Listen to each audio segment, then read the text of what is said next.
Monika learn for today YouTube চ্যানেলে আপনাদের সবাইকে স্বাগত।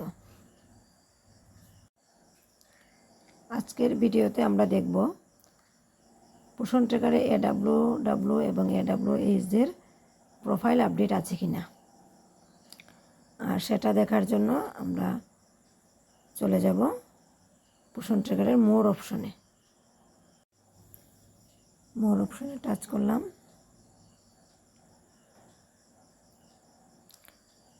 দেখুন একদম উপরে এই যে ভিউ প্রোফাইল, এই যে ভিউ প্রোফাইল কথাটা লেখা আছে, সেই ভিউ প্রোফাইলে AWWর প্রোফাইলটা আপডেট আছে কিনা সেটা দেখার জন্য আমরা ভিউ প্রোফাইলে টাচ করব।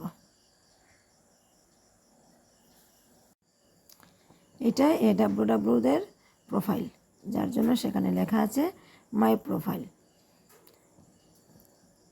দেখুন আধার নাম্বার, তার পাশে দুইটা টিক চিহ্ন রয়েছে।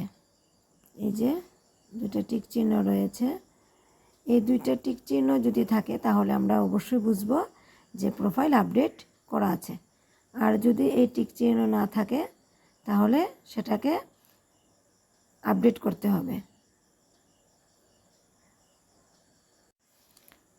আমরা সেটা কিভাবে, যদি না থাকে তাহলে সেটা আমরা কিভাবে আপডেট করব।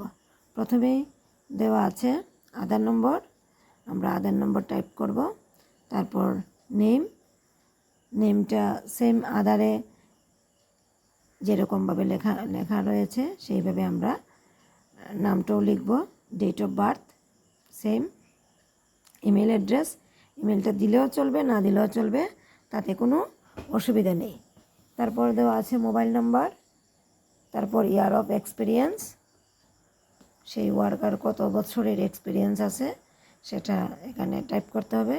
তারপর হাইয়েস্ট এডুকেশন কোয়ালিফিকেশন, অর্থাৎ এই ওয়ার্কারের কোয়ালিফিকেশনটা তুলে ধরতে হবে। তারপর AWW অঙ্গনারী সেন্টারের নাম, তারপর অঙ্গনারী সেন্টারের কোড নাম্বার। তারপর আমরা সবচেয়ে নিচে যে সাবমিট অপশনটা রয়েছে, যে সাবমিট অপশনটা রয়েছে সেই সাবমিটে আমরা টাচ করব। তখন ওয়ার্কারের প্রোফাইলটা আপডেট হয়ে যাবে। সেমভাবে যদি আমরা AWWH এর প্রোফাইলটা আপডেট আছে কিনা দেখতে চাই তাহলে আমরা কিভাবে দেখব। আমি আবার ব্যাক করলাম। সেমভাবে দেখুন এই মোর অপশনেই একদম নিচের দিকে দেওয়া আছে আপডেট AWH প্রোফাইল। এই যে আপডেট AWH প্রোফাইল, আমরা AWH এর প্রোফাইলটা চেক করতে গেলে অবশ্যই সেখানে টাচ করব। টাচ করলাম। সেমভাবেই দেখেন উপরে দেওয়া আছে হেল্পার প্রোফাইল, সেম আধারটার মধ্যে দুইটা টিক মার্ক রয়েছে, তাতে আমরা বুঝলাম যে প্রোফাইলটা আপডেট করা আছে। এই যে টিক চিহ্ন রয়েছে সেটাতে আমরা বুঝে গেলাম যে প্রোফাইলটা আপডেট করা আছে।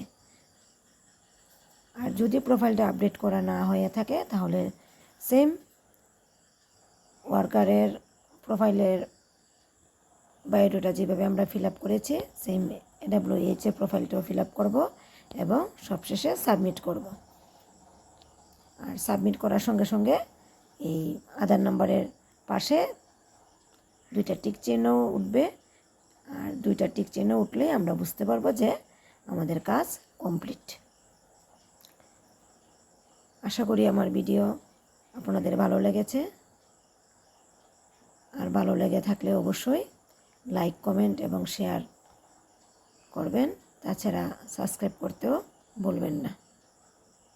আবারও সবাইকে